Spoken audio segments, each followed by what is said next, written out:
Okay, so if I understand you correctly, you said if you just keep drinking, you're not an alcoholic because you don't have a problem that needs fixing. Am I right? Was that Yeah, a that's good correct. synopsis of how you said it? Yeah, Yeah. so break that down some more for us. How does not quitting make you not an alcoholic?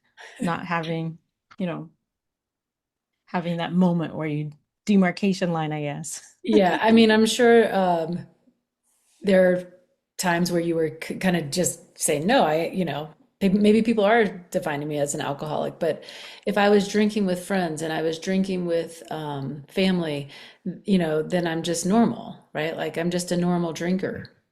Mhm, And then mhm, once I have been through the journey, I realized like there really isn't a normal drinker that, how alcohol is an addictive substance and it's more the alcohol that's the problem, not the person. Um, and how society like really, makes it okay and makes it sells uh, the idea of drinking, right? Like if you drink, then you're social, you're sophisticated, you're, all the good things, but it's not. Like alcohol is a drug and it's addictive. And depending on how much you drink and how soon you started drinking, you will become addicted to it. It's not when, it's not if, it's when. And some mm, people never do because they don't drink consistently enough.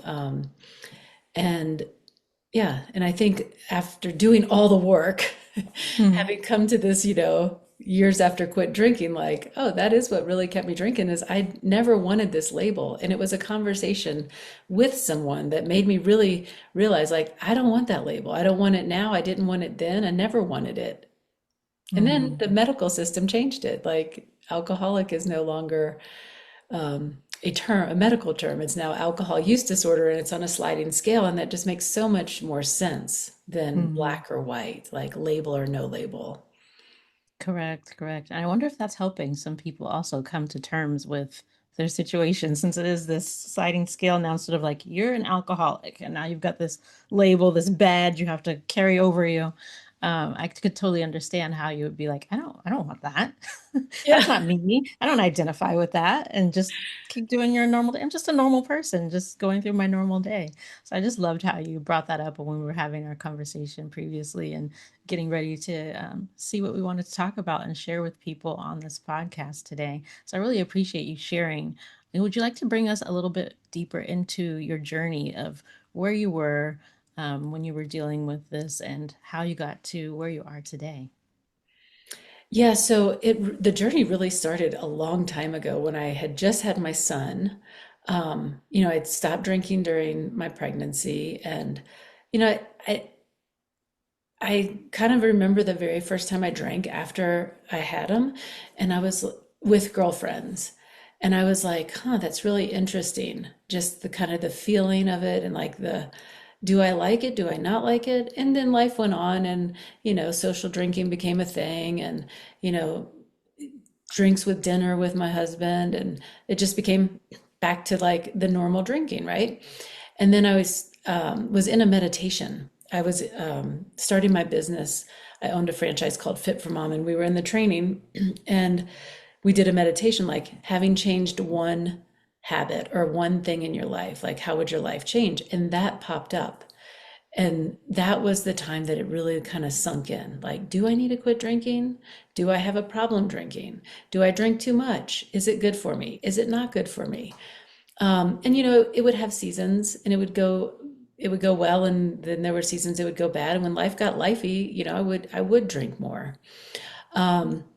And then it was the trying to stop that made it so hard. And then the counting day ones and the regret and the shame of not being able to control it, even though, I knew I wasn't alone in this journey. And then when I finally was just like free from trying to stop stopping, that I stopped. When I took the pressure off, right? Like it just didn't matter. And then one day I just was like, yeah, I don't want to do this anymore. And it did correlate. I mean, it did take work. I will not lie. Like it's not just easy to quit something that's addictive.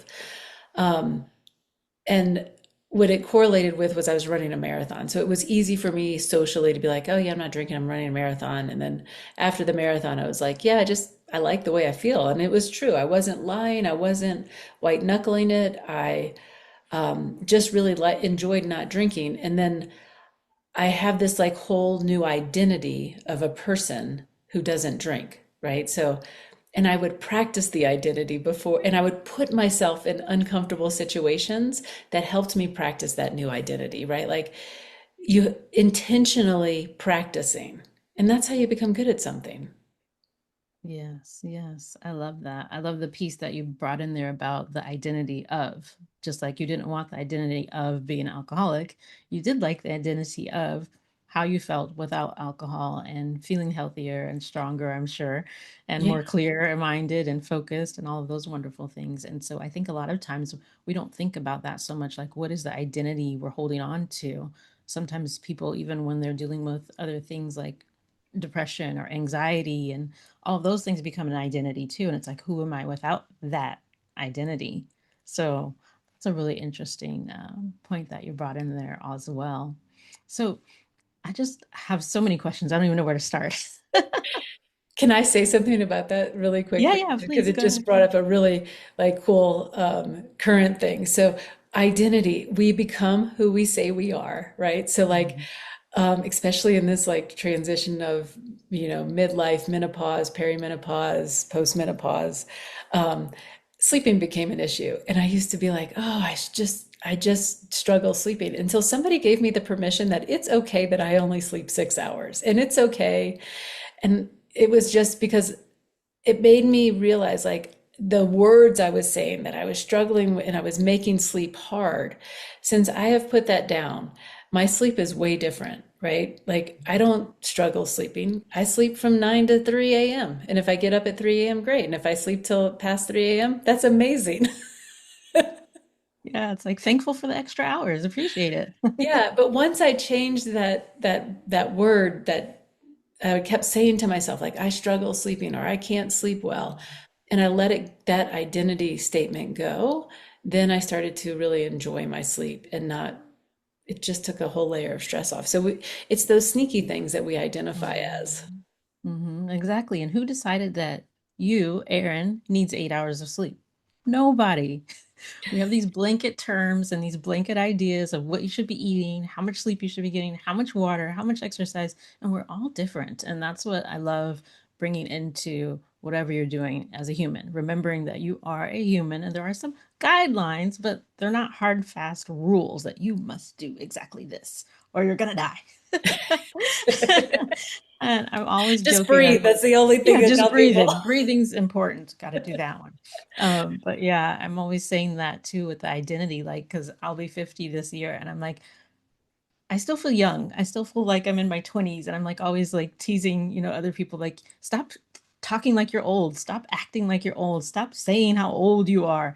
Do you want to feel old? Like that's what you're doing. You're just telling yourself over and over again how old you are. And I'm like, oh, I'm still young and free and vibrant, and I have energy to get up these stairs. And that identity of just holding on to what you want to be and feel is so powerful versus looking at the system or the things that are happening around you or whatever it is you want to blame and taking yourself down. So I love that you were able to find an identity that you could attach to that would you know propel you forward. So Yeah. so excited to get into the rest of this conversation because as you guys may already have been able to find out a little bit, this is not going to be a pep talk about willpower or anything like that, but today's guest is going to blow up everything that you thought you knew about changing your health. And here's where it gets really, really interesting. We're going, we might piss you off a little bit, but it's not your fault. You keep failing. Your brain is literally wired to keep you stuck. So, meet Erin. I'm going to butcher your last name. I don't think I've ever said it out loud. Okay. Kubinski. You got it. Nailed it. Awesome. Yeah. She's a former Team USA triathlete, a physical therapist, and mental fitness coach. She's helping women break free from sabotage, self sabotage, not through more willpower or meal plans, but by actually rewiring your brain to work for you. She's going to walk us through exactly how your brain keeps you trapped with food, alcohol, or whatever your cycle is, and give you at least one tool you can use today to start changing it. This isn't theory, this isn't someday. Eryn is here to help you stop restarting and finally become her. I love that so much because who doesn't want to become her? Yeah. Yeah. So let's get into it. What are some things that you learned as you moved on from um, dealing with your own personal battles to becoming who you are today and how you help others? So one thing that I think, like this is, I'm just going to throw it out there right away. You need to have a Yoda, a mentor, a guiding light. If you don't have this idea of who you want to become clear, like crystal clear, very specific, you can't become her, right? So just like you were talking about, I'm 50 and I feel vibrant, right? I'm 52 and I feel vibrant, right? And I have a Yoda. She's a friend of mine. She's 10 years older than I am. She's a marathon runner. She's amazing. She's somebody I want to emulate, right? Uh, Now you can have more than one Yoda, right? Because that's one part of her, right? Like, and then when I quit drinking, like I had a Yoda, right? Like I had somebody to follow. When you think about stepping into that new identity, and if you don't have an idea of what it is, or a mentor, or a vision that's super clear, your path is going to be a little messy. Hmm. But when you Yeah. can see the peak of the mountain, right, like your Yoda or then you have somewhere to keep on track and keep showing up every day. Yeah, that is so important. And I didn't think about it before, but yeah, my Yoda would be my grandmother. I remember even when I was in my 20s, I was like, I just want her energy because I was not well. My health was not great in my 20s. I feel better now than I did in my 20s, thank goodness. Oh, But that's I just awesome. remember always thinking like, "Ah, if I could just have an ounce of her energy when I'm her age, that would be amazing." And so yeah, I have it.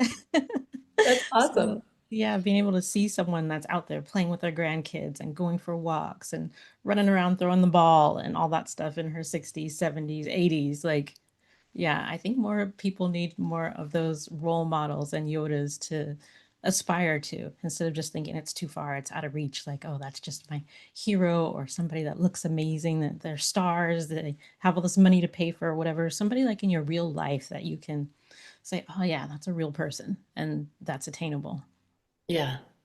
Also, getting really specific, because you can't do everything. Like you can't Mm. have it all. Like I know people want to tell you you can, but in reality, like you need to figure out what you really want and then go after that. But, you know, you can't have $1 million business and, work 3 hours a day. Mm. You're going to have to get there. You're going to have to get there by doing the work. Can you get Yeah. there? You Yes. can get there. It takes Yeah. time. Yeah. It You takes can time. have it all, but not all at the same time. Exactly. That's what I mean. Not all That's at the all it same is. time. Yeah, not all at the same time. You got to do there's seasons for sure. Because I that would be nice if you could just wake up one day and start working 3 hours a day and have $1 million business. But we all know it doesn't usually work that way. There's a lot more you Yeah. have to put into it.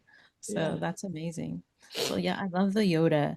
And then what are some ways that you would suggest that people can kind of find what their Yoda is or what their vision is and really kind of, tap into themselves and understand what they truly want? Yeah, so I'm a big believer in meditation. It's been the game changer of how I regulate my nervous system and some of my health problems. And when you can tap into meditation and quiet your brain, right? We have so much noise in there. And people who say they don't, I'm like, wow, it must be so loud to just hear shh. But There's you no shh going on. all the static TV. Maybe you have like 10 TV screens in your head. But being able to quiet the brain down and get really quiet and still, and then asking one question, right? Mm, And maybe it's getting quiet and still on a specific thing and then asking, what's the next step? mm, mhm, What's the next step I really need to make towards health, towards finances, towards my relationship, towards parenting, right? Like, mhm, I'm sure that's a whole topic where you have so much noise of people's opinions, business growth. You have so much noise of which way is the right way to like build your business, right?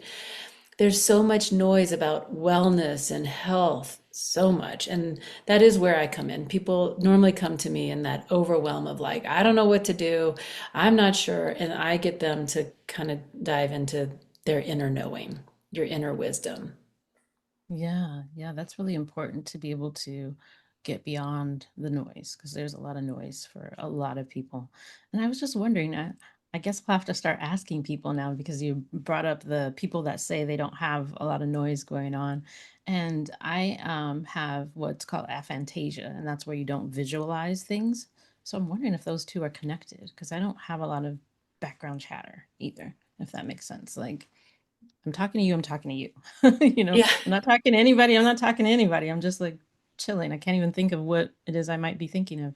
It's really not much of anything unless I'm making myself think about something. So I think it makes it easier for me to meditate because I'm already kind of in that quiet state most of the time. And then when I want to think about something, I can really just deeply think about that thing and dive into it, which is kind of What about interesting. when you're in decision, right? So, like in cognitive dissonance, like should I or shouldn't I? Like Hmm. buy a house, we'll just go like super generic. Hmm. Hmm. Hmm. Um, Generic and big. Yeah, Um, yeah. when you're Perfect, in, because I have one right now that I want to buy. sweet, when you're in decision, like sometimes the inner knowing is right there, right? But when you're Mhm. in contemplation, decision, or cognitive dissonance, like does your brain get noisy? Or are Mm. you a super decisive person? I'm not super decisive. I'm more like, we'll see what happens, if that makes sense. Mhm. I'm like, I think this might be nice. Let's see what happens. And that's kind of what's going on now with the house too. I'm like, I like this house. And everybody's like, how much is it? I'm like, who cares? They're like, is it for sale? Who cares? I'm like, everything's for sale. I want it. And one day I'll probably get it. So I love that. That's so true. it's just one of those things where it's just like, oh, I saw something that I really liked. And I'm like, that's mine. I like that house. I'm gonna get that house one day. And then my husband teases me, goes, "Is this your blue BMW?" Because for the longest time, since I was a teenager, I wanted the blue convertible M3 BMW. And then I don't know, somewhere in adulthood, when I found out about the oil changes and how it's not that reliable and all that other kind of stuff, I was like, I don't want it anymore. And I was done with that. So he's like, "Is this your blue BMW?" I'm like, "It might be. I don't know. We'll see. We'll see." Yeah, I love that. Yeah, because So, sometimes the idea of something, mhm, the external looks amazing, and then when you start to like unpeel the onion, then you mhm. start to like, oh, maybe not, right? Maybe not. Yeah. I'm like, I might go into the house and it might have a weird odor or a weird vibe and I don't like it. I don't Hmm. know. But for now, Yeah, on the list. And so giving you I, something. yeah, I think unfortunately though, having that lack of background chatter or background noise, I forget things a lot. So it's like, oh yeah, I wanted to do that today. If I don't write it down, it's probably not going to get done. I need to put it on a calendar, a list, something somewhere so that I remember to go back to that thought that I had. And then sometimes out of the blue, I'll remember a thought like, oh yeah, I wanted to do that. Or, oh yeah, I liked this. Or, Yeah. you know. Do you ever have like, okay, the house is kind of a good thing, right? Like your Mhm. mind is attached to this idea of this house, right? Mhm. And what it Mhm. possibly could be. So you're going to Mhm. keep kind of Going thinking back about to it. it. Yeah. Yeah. Every Like now and then. I wonder, I'm curious, right? Like, um, Yes. and and I think of it in like this idea in food, like cravings, right? Like Mm. when somebody makes a suggestion about, oh man, a bacon, lettuce, tomato sandwich sounds so good right now. That Mhm. crisp bacon and that, crisp lettuce and the juicy tomato, right? Like it's just such a Mhm. great like maybe you don't like bacon, lettuce, tomato, but it doesn't Yeah, matter. yeah, But like yeah. when somebody starts talking about a food that you love, then you're just like, oh wow, that now I'm hungry. I wasn't hungry before. And it's not, you're not hungry, right? Mhm. Your now brain is attached to bacon, lettuce, and tomato, and it's thinking about bacon, lettuce, tomato. And then you start thinking about food. And so, like, if you're really like craving something, your brain gets attached to it, like, well, how could I get it? When could I get it? You know, Mhm. how do I want to make it? Do I want to make it on sourdough? Do I want to make it, you know, Mhm. and Mhm. going on about making it. And then so that's the noise that I'm talking about, right? Mhm. Mhm. Where we get attached to like, how am I going to get that done? And Mhm. then like the Mhm. noise of business, right? Like the how you're going to, as an entrepreneur, like how are you going to make this program launch? How are you going to do X, Y, or Z? How are you going to get to working 3 hours a day making $1 million? Yeah, yeah. And people are just ruminating over it and pondering over it and spinning it around in your head, trying to figure it out. Yeah, I'm pretty much like, okay, I'm gonna do this, and then I do that, or I don't do that, and then I move on to the next thing. And then, like I said, oh yeah, I was gonna do this. Let me go back to doing that, Yeah. whatever that was. So it doesn't kind of stick unless it's something I'm working on actively at that moment, if that makes sense. Hmm. So like if someone mentions the bacon, lettuce, and tomato sandwich, let's say I do want one and I haven't had lunch yet, then it's like, oh, okay, let me go make one of those. But if I've already eaten, I'm like, oh, that sounds good. Wish I would have had one of those, and I move on. You know what I mean? Yeah. Yeah. So, um, but yeah, I think that's you're really, really blessed. interesting. I think so too. And that's really one of the things that I thought was so interesting because I went through the mental fitness training as well. We talked about that with positive Mhm. intelligence, and it just gave me a better understanding of what's going on in everyone else's head. So I was like, oh, we're so different. That's interesting. Um, Different but the same. We're the same, but a little different. Yeah. So And I having do all wonder those if it is different things. attached to that visualization. Yeah, Um, yeah, I yeah. never thought about it till just now when you said that. For some reason, I was like, oh, I wonder if that has anything to do with the aphantasia that I don't, it's not sticking. Because I did watch a video once where a guy was talking about how he had aphantasia and he felt bad because I don't remember if it was his mother. I think it was his mother that had passed away. And he didn't feel like he had the grieving process that other people had, where he wasn't like distraught. He loved his mother dearly, Hmm. but it was kind of like the explanation was, well, you're not getting those visual recalls, those visual memories, those, that other people have. And so for you, she's out of sight, out of mind, just like every other day that she's not around. And I was like, oh, yeah. So those and then the ruminating, maybe, I don't know, gonna have to do some research on that. If anybody out Yeah. there that's listening knows, let me know because this would be really, really interesting. I'd Yeah, love those to would be deep great dive on that comments. too. Yeah, that would Yeah. be great comments. Like how, well, it's funny when you say that because I was, as you're thinking, like, I don't have a lot of visual memories of my childhood, Hmm. Hmm. right? Like I have some, but not clear as day, or not like I couldn't chronologically put it takes a lot of work for me to chronologically put my childhood back together. Hmm. Um, but that does not correlate with my very thinking. I'm a very thinking person though. Like my Yes, yes. stepmom calls me the thinker, you know, Sitting over there just constantly thinking about things. contemplating. Hmm. Yeah. So Yeah. That's a great skill, I'm sure. It's helpful in many ways. And if you can harness it and use it properly to help you achieve the things you're trying to achieve in life, I think that it's just a really, really great skill. So when you are a triathlete. You are a physical therapist and you help people with their mental fitness. Like you just have so many wonderful different facets of your life that all have combined and converged into what you do today. Would you like to share a little bit more about how you help women today and how yeah. all of those things fit in? Yeah. So I am passionate about helping people, right? And I am a fixer. I like to fix things. So I went into the PT world. And then I got really frustrated because I got controlled by the insurance world. And I just, I knew I couldn't like do my best for people in that world. Then I started a fitness business after I had my son. I taught fitness classes for moms and I helped moms through motherhood with their young children. And then after that, I kind of moved into the coaching world, working one on one with clients to help them reach their health goals. And what I really do is I help people release the weight that they no longer want to hold on to because they identify with it, right? So they've been through the cycle of gaining and losing and gaining and losing. They know the things, but they can't figure out why they can't keep it off, why they can't stick, why it can't stick. And it's an identity problem. They forget to change their identity when they get there, right? They reach the goal, they're like, yes, I did it, like, or in the drinking world, right? I did it for 30 days. And then you forget to change the identity. You forget to do the deeper work. And it's in the deeper work that you make it stick and it becomes who you are. Mm. And so I work with clients for about a year and I don't stick to any specific plan. We create the map as they go. And then at the end of the year, I give them the map that's their map so that they can stay on their journey and use the tools that work for them. Mhm.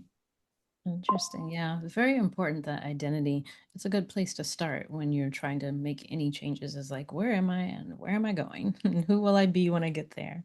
So I love that you help them to focus on that to help keep weight off because we can do so many different things, crazy, wild things to get rid of it, but it's keeping it off that's usually the hardest part, right? For most people. So you deal with that and then, excuse me, and then when you've helps a woman identify like what's going on. What are some of the things that you're seeing consistently? Is there any patterns that you're often coming across with your clients as far as why they're holding on to the weight, why they won't release it? So that we are tied to like our past, how we use food to self-soothe, how food was maybe our diet. Like some people are more like have a negative connotation towards the diet that they were put on at some point, right? Like as women, we've all been on a diet at some point. We've tried something. We've wanted to lose, we weren't happy with our weight. And it's getting them to the point where their diet is their diet. Whatever it is, it's the right diet. And I really come in strong. I'm like, look, if you want to eat ice cream, Coke, toast, and bacon all day, let's do it.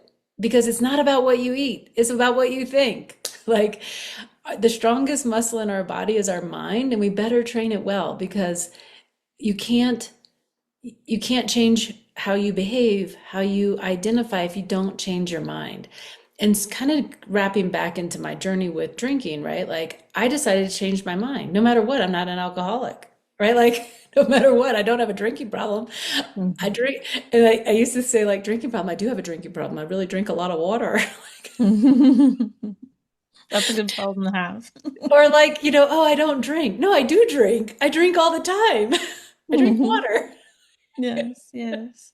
I love it. I And love so, it. like, reframing things and catching. So, with women, it's, or not just women, but like the sleeping thing I also brought up at the beginning, right? Like, catching what you say is super important because what you say is reinforcing your identity, Mm. right? So, if you have little nuanced things you say, like, oh man, um, I mean, like, if I eat that donut, it's going to go straight to my butt. Yeah. It will go straight to your butt. You just told it to. You just gave it the map to go straight to your butt. You gave it If the I said, permission. I'm going to eat this donut, it's going to go right through me. Like, I'm going to have all the energy from this donut, and then I'm going to, like, go clean the house, and the donut will be gone. Hmm. Hmm. Because now it's the, it's the repeated things we tell ourselves that become true. So just be careful how you talk to yourself and how you say, what do you say out loud? Mhm, mhm. Yeah, definitely. Um, and then even with that, I think that a lot of people realize as they're going through those kind of journeys that their mindset changes on a lot of things also. So it's like, yeah, maybe you want less donuts. You just do want less donuts than you wanted before because you start to feel a certain way. I remember I had a client once that she would go and get ice cream. I think it was every day when she picked her daughter up from school because there was like an ice cream place right by. And it was just the first day that we did our coaching session. I usually take people through the whole 6 reasons, like layers of why. Like, why do you want to lose the weight? Why do you want to do this? Mhm. Why? I'm sure you do something similar. Yeah. And when we had our next session, she didn't mention it, but then the third session, I was like, yeah, what's going great? What's going good? And she goes, you know what? And I was like, what? She goes, I just realized I have not had ice cream since our first session at all. Like, I did not even think about stopping to get ice cream. And I was like, wow, that's great. It was like that craving just because that wasn't who she wanted to be. Mhm. That was attached to the other her, not who she was becoming. So I love that part too, that you don't have to demonize ice cream and donuts. Like I'm a big 80/20 kind of person. Like, hey, I'm gonna have Yeah. my donuts and my cake, just not every day. Yeah. I'm gonna And eat believe what I want to me, eat. I am I do like I said, the Coke ice cream. Yeah, yeah. That's how my grandmother lived. She lived till she was in her 90s. Hmm. Like it's possible. It's not Oh the way yeah, you should do it, but correct. food is medicine. What you eat is super important. There are Hmm. things about your diet you need to look at, but getting to the freedom side of it, just like you said with your Hmm. client, right? Like once you start to unlayer the why, right? Hmm. The other thing that I really get into with my clients is the emotion. How do you want to Hmm. feel? Like, so yes, we want to lose the weight. That's great. But what I want them to really feel is that they can trust themselves, that they have confidence again, that they're not white knuckling their way through life, right? Like Hmm. if if we're adding in exercise and movement, that becomes something they enjoy and just becomes automatic. So I do a lot of habit work, like making things habitual. Hmm. Yeah, we talked a little bit about that too. I was talking about how when you're brushing your teeth, you can just do some leg raises or some calf raises. And what was your solution for, you said for your clients, you like to tell them to do what was the wall I do sits? the wall sits while I brush my teeth. Yeah. Yeah, yeah. And if they're playing games or scrolling on social media, They should do wall a wall sit. sit while they do it. Then they'll do it Yeah. less. Yes, yes. So it's just those little simple little tweaks. You can throw a little monkey wrench into your system basically, and it'll help you bring on some new habits and get some other skills and maybe ditch some of the old ones because you're like, what, I don't like these wall sits, so I don't really want to scroll on social media. I'm gonna go read a book or do something else, go outside, get some sun. But yeah, I love how you mentioned your grandma also. My grandma also was a Coca-Cola and a handful of raisins kind of lady, but she ate her salad. She ate, healthy meats. She Yeah, didn't she really ate healthy eat things too. processed foods. Yeah. Yeah. She had her ice cream and yeah, well into her 80s and vibrant, like I said, full of energy, looked amazing, all those things. So I think we kind of demonize a lot of things and they're not great for you. Definitely don't make it your whole diet. Right. And But you can have some things that bring you some joy and pleasure and I do think we have a could balanced go diet. deep diving right now on demonizing because Mm, um, that is like in the wellness industry. In order for them to get you to buy their product, that's their thing. They have to demonize other things, right? So there's so much negative information out there to make you afraid. And now we're just in this fear, like, I don't yeah. know, am I supposed to drink water? I Can't mean, touch anything. it's in a plastic thing. I probably shouldn't drink the water, right? Like, I Yes. don't know. So then I'll just like, and so somebody's a thinker like me, right? Like, you're in constant decision. Should I? Shouldn't I? I Mm, mean, is that good for me or is that not good for me, right? Like, I don't know. So I'm just going to eat whatever I want, and you just throw the towel in, right? And mm, I do teach this to clients. You can demonize anything, mm, anything. Like you mm. name it, I'll demonize it for you. Yeah, you'll find out why you shouldn't have it, like the water. Right. Oh, what was it the other day? Oh, cassava root. So Uh-huh. just to make my point, Yeah. it has arsenic in it, Hmm. right? So Just like like rice. so if you wanted to go if you go down the rabbit hole far enough, you'll find something negative about something that's good. And depending Mm, on like who you're following and what diet you follow, it'll be bad for you. But I think the latest one is like carrots, how they were a weed and now they're this beautiful thing. And like carrots are terrible because they're actually like, some sort of witch root. And I'm like, oh my Lord. oh well, I guess I shouldn't tell them that I use dandelions for a tea. That's also a weed. Oh no. Might be a witch's root too. I don't know. But oh man, that's what you would love. I just started a new group actually on Facebook that's Moms Overcoming Deception and Embracing Life because there's so many deceptions out there that we need to uncover and unpack and figure out how to make the information useful. Because maybe there's a kernel of truth or something in that information, like the arsenic in the cassava root. Most of us probably aren't eating enough cassava root for that to matter, But it may be good to know in case you decide you want to go on some cassava root juicing fast or something. I don't know, crazy thing that comes up next. Don't do that, guys. I'm not saying anyone should do that. I've never even seen a cassava root. I just know it's Yeah, like the new alternative for tortilla chips and yeah, yeah, people who don't want to yeah, eat gluten. yeah. That would be funny. I don't know, because I don't know what fasting thing I saw the other day. It was some weird thing people were drinking. I'm like, really, guys? Like, what are we? Can we just eat food? Like, why are we making this so hard? Can you just go to the grocery store, buy some meat, some fruits, and vegetables, and eat them? It's pretty Yeah, simple. yeah. And that, you know what? I probably should start like a TikTok. I am so good at the 5 minute dinner. Skip 30 Mhm. minutes. Watch me make dinner in 5 minutes because as a solopreneur, a single Um, mom, I got 5 minutes and I can still eat proteins and veggies, yes. throughout my day. Like I got it nailed down. 5 minutes. Awesome. We need that. We need that. So, you guys get on Erin's social medias and tell her, hey, we're waiting for our 5 minute meals. Okay. We need them. I've Uh, been looking, I've been, I hate social media and I love it, right? Like, mm, I definitely need to do some like identity around social media. Um, mm, and I think that's taken years, right? Like I had a business, I was on social media a lot during my drinking. I wanted to share my journey, but then I didn't want people to judge me. And, mm, it's funny because there's a big part of me who doesn't care what other people think about me, right? mm. But then there's a part of Yes. me that does. That And cares so, deeply. Yeah. yeah. And it's interesting how it comes and goes. Mm. But here we go. Social media, 5 minute Mhm. meals. Yes, 5 minute meals. We're going to be looking for those indeed, because who doesn't want a 5 minute meal? Oh, I and I make messy sourdough bread all the time. oh, okay. Now I need to know about more about that messy I, sourdough bread. yeah, What is because you this? can't be married to the sourdough. You just got to make it Um, anyway, right? mm, So yeah. sometimes it works out and sometimes it doesn't. And sometimes it's dense and sometimes it's fluffy, but it's edible. And you know what? It's better than the store-bought stuff because it's got three ingredients. Like, Okay, yeah. I need that recipe too.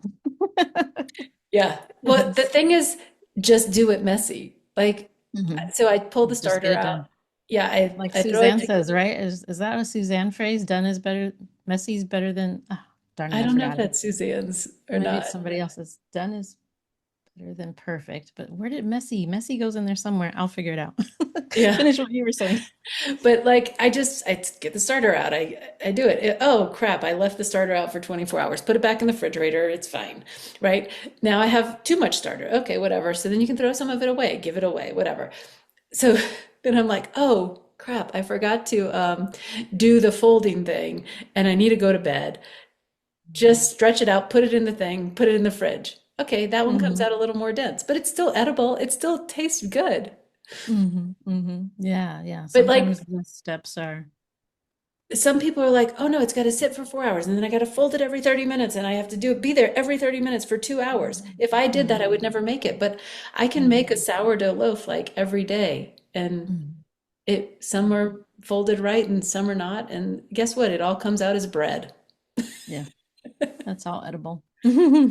Yeah. I It's mean, all I edible. think it needs to, one thing, it does need to bake for 45 minutes and it Yeah, probably needs to sit in the refrigerator. yeah. Speaking of Yeah, bread, I yeah. did listen to something very interesting. Hmm. Um, that by freezing by keeping your bread in the freezer, it changes the starch so it's less glycemic on your system. So that's my new, like, I'm going to go on a deep dive and research that, like, learn more about keeping the bread in your freezer. And then Mm-hmm. going back to, like, grandparents, my grandmother kept her bread in the freezer because she was one Hmm. person. Hmm. She lost her husband when he was young, we'll just say young, in his Hmm. early 60s. So she didn't, the bread would go bad. Now the bread just Hmm. stays forever on the shelf. And if that's the Yeah, case, you shouldn't be eating it anyway. But I thought exactly. that It's was, not bread anymore. It's a bread-like substance. I'm like, a lot of the food in the grocery store now is not actually food. It's a food-like substance, unfortunately. But yeah, I've seen those TikToks and seen people talking a lot lately about how the bread doesn't mold or go bad. But in Europe, they'll go to Europe and then they'll buy bread and it's like stale the next day. And they're like, what's going on here? They're like confused. It's because it's real bread. You probably should put it in the freezer. So yeah, it'd be interesting to know how that works because I think that a lot of these cultures that do still make fresh bread, they are putting it in the refrigerator at least, but possibly also in the freezer. What? So I think my deep dive is going to be like the sourdough, right? Because it takes like Hmm. 24 hours to make sourdough bread, right? By the time Hmm. the starter and everything.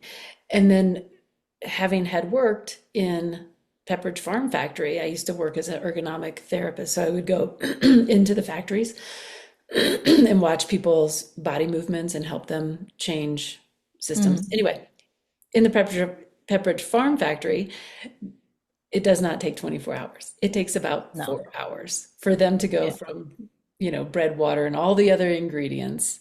So Hmm. that's the interesting thing about sourdough is it doesn't have those extra ingredients. It's just flour, water, and salt. Correct. Correct. Yeah, that fermentation process um, that the starter goes through is really interesting too. Exactly.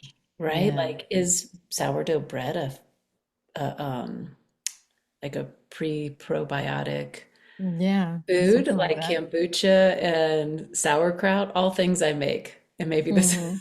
the things I do that I don't really like, that I enjoy that I don't really like think that, oh, those are so healthy for me. They're just part of my Yeah. life. So I don't know, it's just things I do. How fun. Yeah. I'm starting to go down that road. I'm not a big, what is it, like kimchi and sauerkraut. Like, I can't stand those flavors. I don't like pickles. So I'm like, well, let me play around with this ginger bug thing and see if I can make a ginger bug and like make my own little ginger soda or something. Maybe that'll So be the thing. I just made a beet, red cabbage, ginger sauerkraut. It's still Mm. fermenting right now. So I tried it. It's not quite ready, but you Mm. might like that That sounds better. good. Yeah, because I love carrots and beets. I like to shred them and mix them Yeah. together or spiralize them. And then it's got little beets and carrot noodles. Yeah. It was a good But way to get the kids to eat veggies when they were younger, too. yeah, because this sauerkraut has ginger in it, you might really like it. I'll send you the Hmm. recipe. Yeah, thanks. Thanks so much. We're just going into recipe talk. Now we're in girl talk. Back to brain rewiring, Doc. Yes, yes. Back How to do you brain get a new rewiring. identity?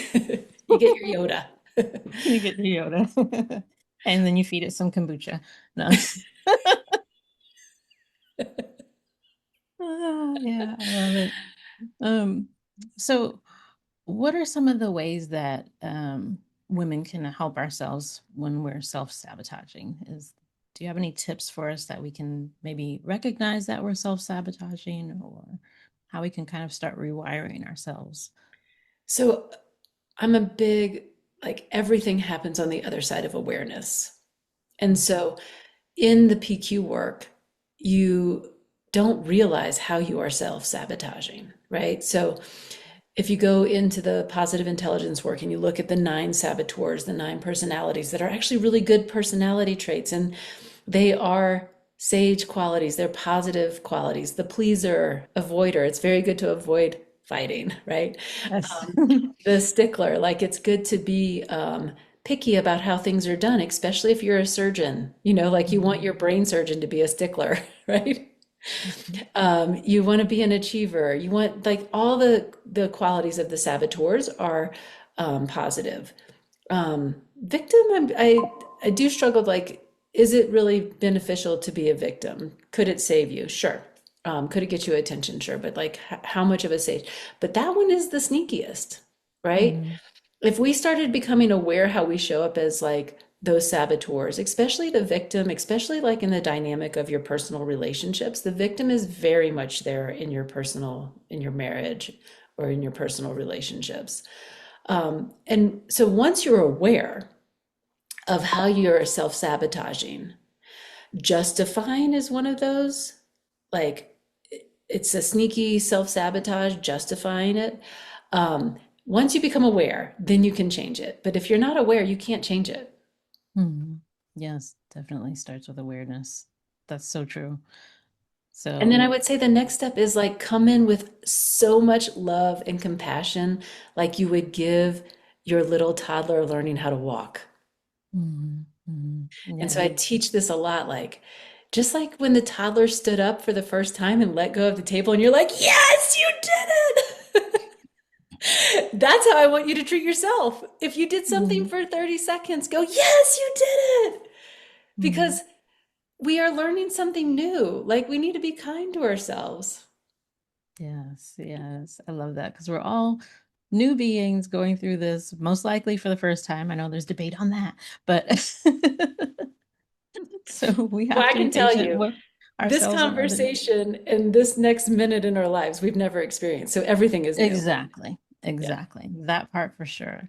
Yes. So we all need to be more patient with ourselves. And I loved another thing from positive intelligence that you reminded me of was, um, you know, visualizing yourself as like your younger self Mhm. or other people that you're talking with. Like if you're having a debate with someone and you're getting all frustrated with them, like visualize them as like a 5-year-old or something. It's like, how would you talk to them if they were a 5-year-old? Would you be saying these things? Would you be as, irate or whatever it is? And I think that's a really interesting like reframe for how we are showing up in the world. And so I wonder how that would apply to the victim.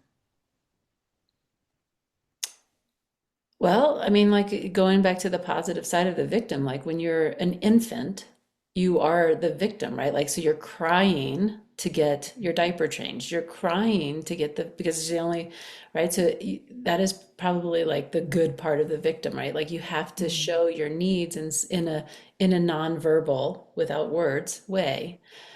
So that could be where the victim is a positive thing. Mhm. I was just thinking too, like seeing yourself as a child. We as adults show up as children all the time. All the Um, time. all the time. And I'm going to give you one really good visual of me showing up as a child when I was a new mom and just tired and exhausted and doing it all. And like, I can remember trying to get my son down for a nap, and he was just screaming and crying, and I was getting so frustrated, so I walked out of the bedroom and I closed the door, and then I lied on the ground on the other side of the door and just started crying because I felt like I couldn't do it. Like, Mhm. and so there he was crying on the other side, and I was then showing up as my own child, just like falling apart, right? Like being the victim too. Like, I don't know what Yeah, he's telling me. I don't know how to fix it. I don't know what to do. And he needs to sleep, and I can't put him to sleep. And then I just, yeah. And I'm sure many moms can relate to that feeling. yes, the overwhelming overwhelm. Yeah. Yes. Yeah. Yes. And you're just like, I want my mommy. Like, somebody come help me.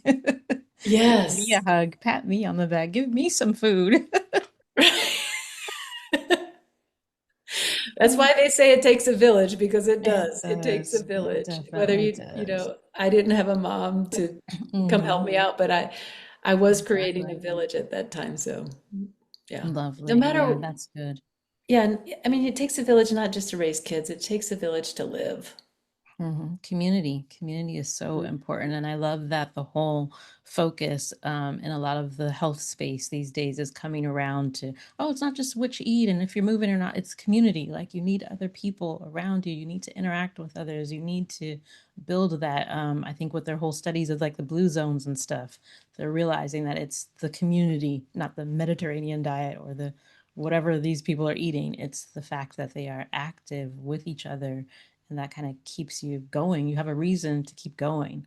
I don't know if you've seen those studies and things with like the people in like the senior homes where they bring in the kids and then they can read stories to the kids and all of those kind of things, and how it breathes life into that community and kind of gives those older people the reason to keep going, and it kind of just livens them back up. And I just think that's so amazing.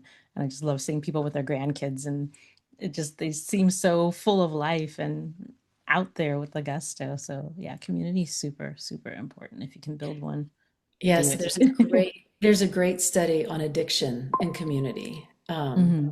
So like there's there's the rat study where you give the rat water and you give the rat cocaine water, and the rat drinks all the cocaine water and the rat dies. Then there's a study where they have the cocaine water and the regular water, and the rat is now in a community with other rats, with all this like activity for the rats, and the rat doesn't drink the cocaine water Mhm, mhm. because it's getting enough from the community that it doesn't need the cocaine water. Exactly, exactly. I think there was some, I can't remember what country it was, but somebody was sharing a story like that about depression, like where someone was feeling depressed and people were like, Westerners were like, "Oh, do you guys have depression medication or can you do this? Can you do that for them?" And they're like, "What are you talking about?"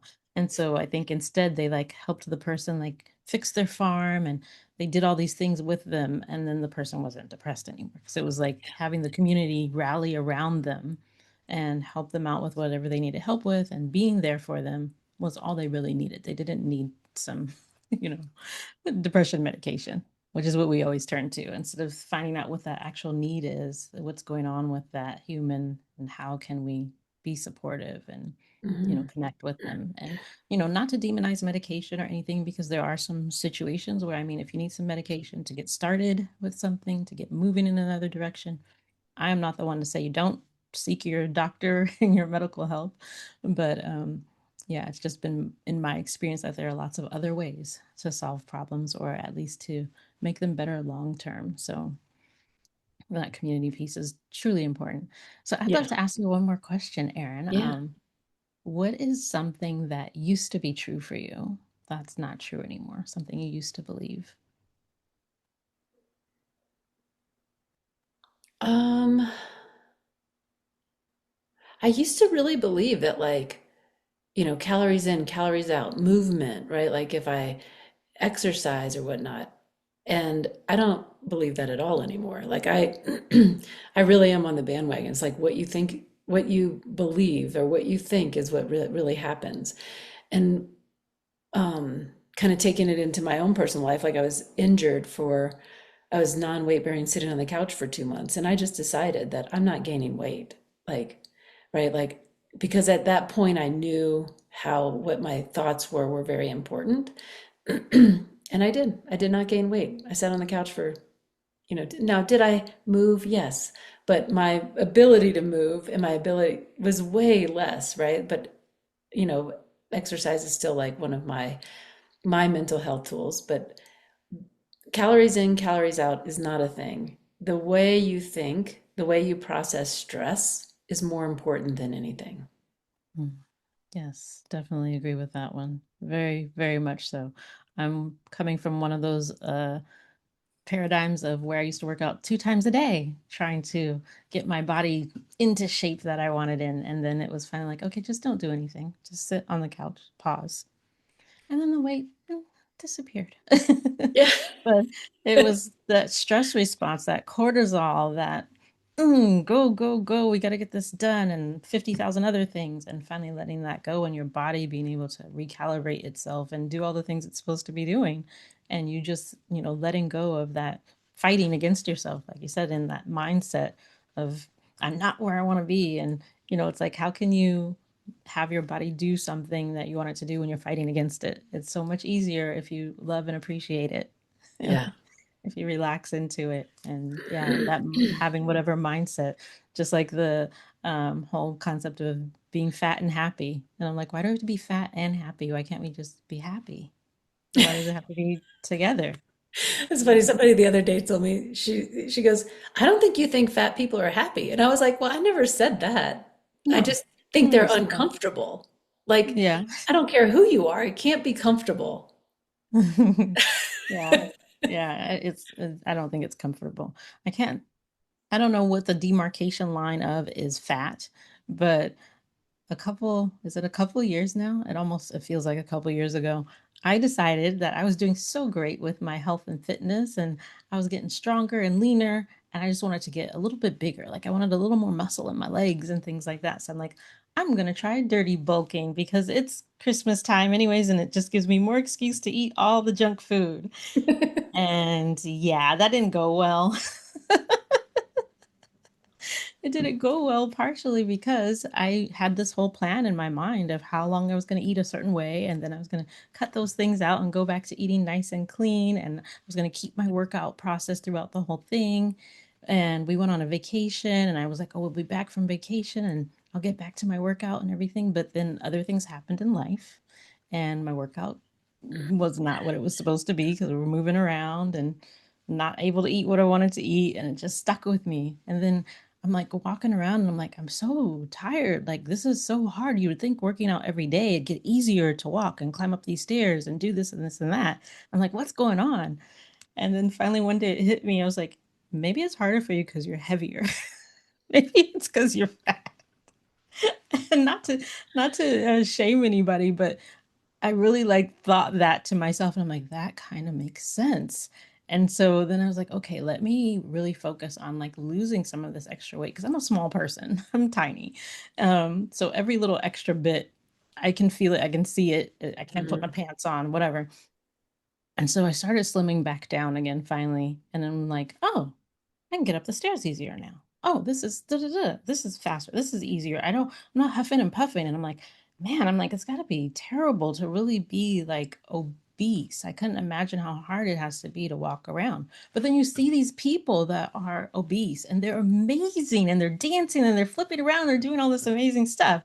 So it's like, is it really the weight? Was it really the extra fat? Or was it my mindset around the extra weight that, oh, this is hard, this is heavy, I can't do it. I'm getting old and fat.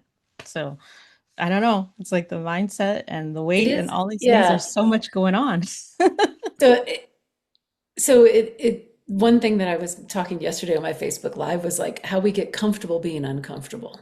So had Mm, you not been aware that it was harder, you're just, or if you would have justified or made an excuse, kind of that self-sabotaging, oh, this is just must no, be I'm how I just getting am now. older. This is age, and so this is who I am. Instead, you were aware, like, oh, and you also had the belief you could change it back, right? Hmm.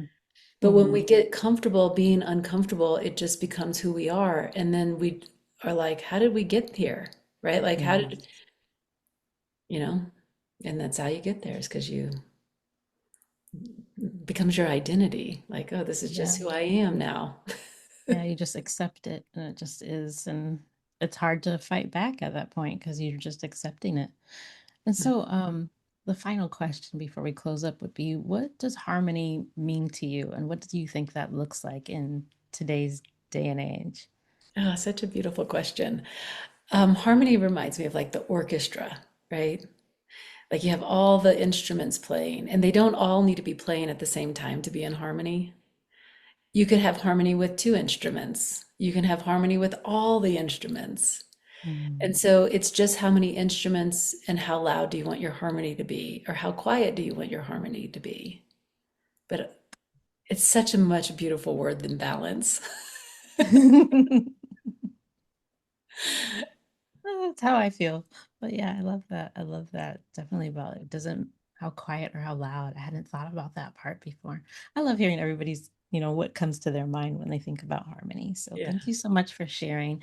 And for everyone that's watching, I know that you have a special gift you'd like to offer to them, Erin. If they'd like to reach out to you, you want to share what they can do and how they can reach you? Yeah, so I offer a free call to help start mapping your journey to the healthiest version of you, whatever that looks like.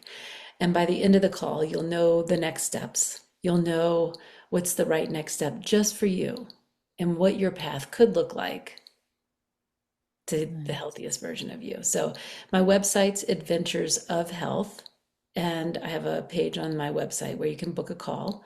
And then follow me on social media and just take away all the nuggets you can. Awesome, awesome. So we'll definitely make sure all of that is in the description so people can get to you.